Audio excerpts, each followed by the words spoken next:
ইতিহাস বলছে যুগের পর যুগ যতবার স্বৈরাচার তার সীমা লঙ্ঘন করেছে ততবারই পতন ঘটেছে তাদের।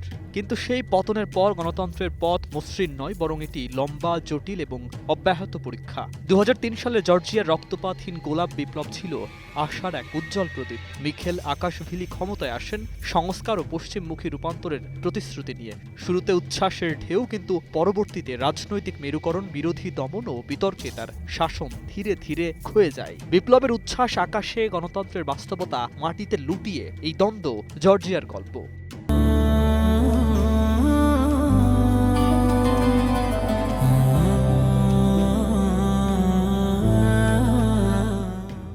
ইউরোপের পূর্বভাগে ২০০৪ সালে ইউক্রেনে কমলা বিপ্লব রচিত হয়। নির্বাচনী কারচুপির বিরুদ্ধে হাজার হাজার মানুষ রাস্তায়, জোরালো গণতন্ত্রের দাবিতে। সুপ্রিম কোর্টের নির্দেশে গণভোট এবং ইউরোপপন্থী ভিক্টর উইশচেঙ্কোর জয় সাময়িক সাফল্য এনে দেয়। কিন্তু প্রতিদ্বন্দ্বী ভিক্টর ইয়ানুকোভিচকে ঘিরে পূর্ব পশ্চিম বিভাজন চিরকালীন ছাপ ফেলে। বিপ্লবের আলোতে গণতন্ত্রের সূচনা, কিন্তু স্থিতিশীলতা আজও কল্পনায় সীমাবদ্ধ।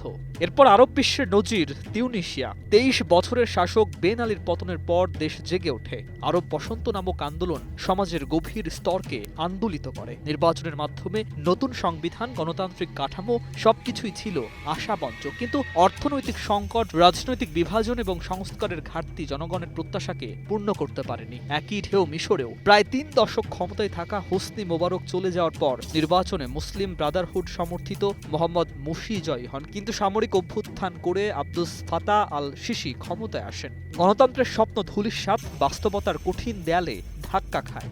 এরপর দক্ষিণ এশিয়ায় ২০২২ সালে শ্রীলঙ্কার অর্থনৈতিক বিপর্যয় জনরোষের অগ্নি পরীক্ষা হয়। তীব্র মূল্যস্ফীতি, জ্বালানি ও খাদ্য সংকট সব মিলিয়ে গোতাবায়া রাজাপাকসে দেশ ছাড়তে বাধ্য হন। প্রেসিডেন্টের প্রাসাদে জনতার প্রবেশ কেবল দৃশ্য নয়, এটি ছিল স্বৈরাচারের পতনের চরম প্রতীক। ২ বছর পর নির্বাচনে অনুরদা কুমারা দিশানায়েকের জয় এবং তার জোটের সংখ্যাগরিষ্ঠতা রাজনৈতিক স্থিতিশীলতা ফিরিয়েছে। তবে স্থিতিশীল গণতন্ত্রের পরীক্ষাটি এখনও চলমান।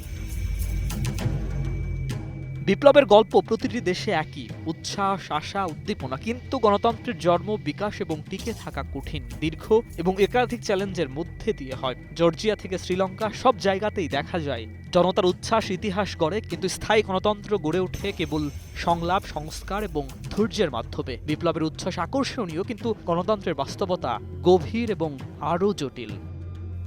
News desk, ২১ television.